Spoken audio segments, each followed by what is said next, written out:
We're the Bryants. We've been married 13 years and we have 3 kids. Dan is 11, Stella is 6, and Sam is 19 months old. So I took a job here in January. Applied 100 times.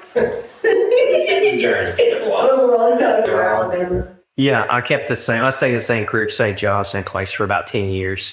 So we bought our first house probably in 2014 and we sold it right before the lockdown started in 2020. And then we moved at least once every year since then, 4 different jobs around Alabama.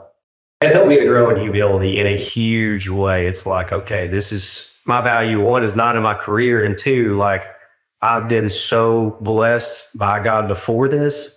Like I didn't have a realistic expectation of what most people have to go through in their careers and how hard other people actually have to work. And then it really helped me to begin to learn how to treat other people and to lose a lot of the arrogance that I've built up over the years in my life.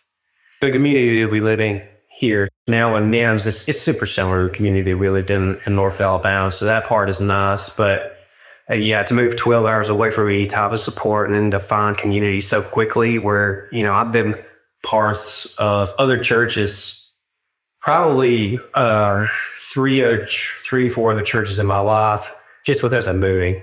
And, it's taken out to 2 years to feel like I was part of the welcome community there. Even with me showing up every week and serving and going to Sunday school or small groups and stuff like that, it's taken up to 2 years to build relationships.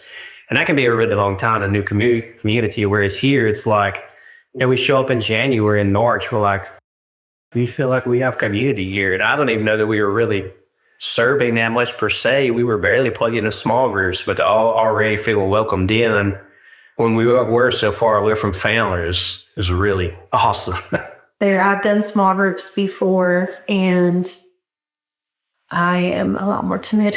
So I didn't ever really ask for prayer of those, or if I had to speak, I'd be like, okay, I'm done. I gotta find a different one. And so this was probably the first small group where I felt comfortable enough to actually ask for prayer. Everybody has really opened their arms and just accepted us in. Knowing what we're going through and being able to walk through that with other people, since our family is so far, like our sons go through weird stuff with it's great to have somebody hang out and that go when our parents are out of state and stuff has been really, really nice. Yeah, for me, I didn't have as much of a problem keep being vocal in small groups, but I could never find accountability. I could never find like-minded individuals.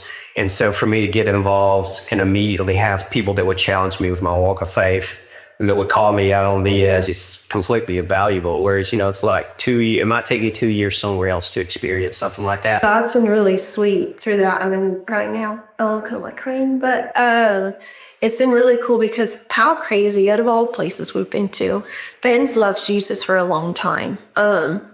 He really has, and he's talked about being baptized, and he's just been nervous. For 3 or 4 years. Honestly. And so I'm like, wow, how is it here and now? This is where he's choosing to do it with this group of people.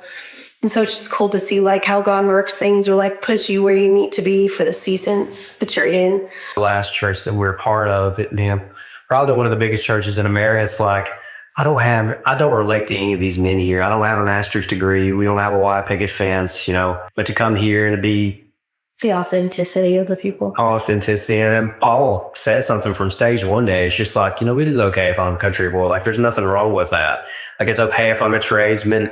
And then if I don't have a bachelor's degree, I can still focus on furthering God's kingdom. With your country accent?